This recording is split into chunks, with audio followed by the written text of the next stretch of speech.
Hey everybody, KC here. So I think we're all feeling a little bit better about the pandemic at the moment. It's not like we're out of the woods yet, even though there are some states that have decided apparently that the pandemic is over and they don't have to worry about things anymore.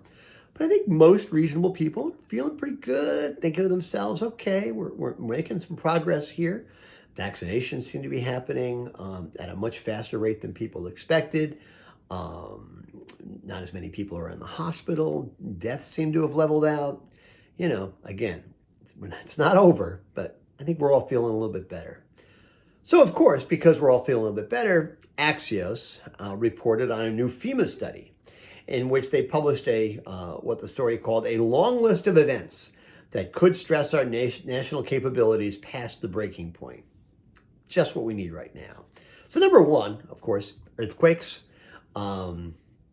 They say the scariest earthquake that they're anticipating at this point could be as large as 9.2 on the Richter scale. And of course, it's going to take place in the Pacific Northwest. I'm guessing maybe it's a good thing that I haven't put any money into real estate up in the Pacific Northwest just yet. Other regions at risk, of course, are California, San Andreas Fault. I didn't know about this one. Apparently, there's a New Madrid seismic zone on the Arkansas-Tennessee border.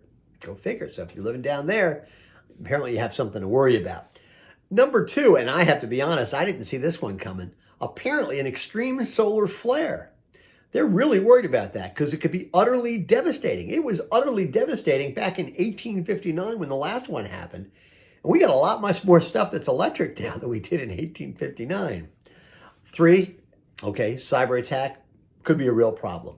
Hurricanes, wildfires, we know about those, of course. And then there's another pandemic. And the point is we're going to have another pandemic. It's going to happen. It could be deadlier than this one. It could be more disruptive to this one. And the bottom line for FEMA is catastrophe will strike. Not catastrophe might strike. Catastrophe will strike.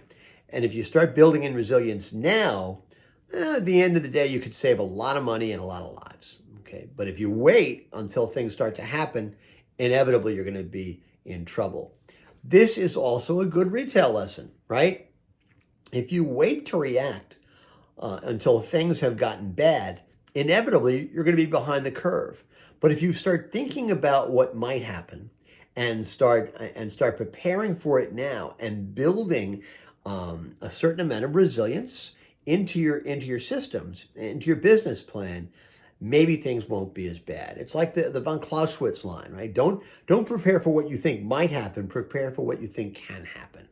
Inevitably, it's gonna work out better for you in the long run. But I have to say, I was feeling really good till I saw this Axios story. Now, a little depressed. Anyway, that's what's on my mind this morning. And as always, I want to hear what's on your mind.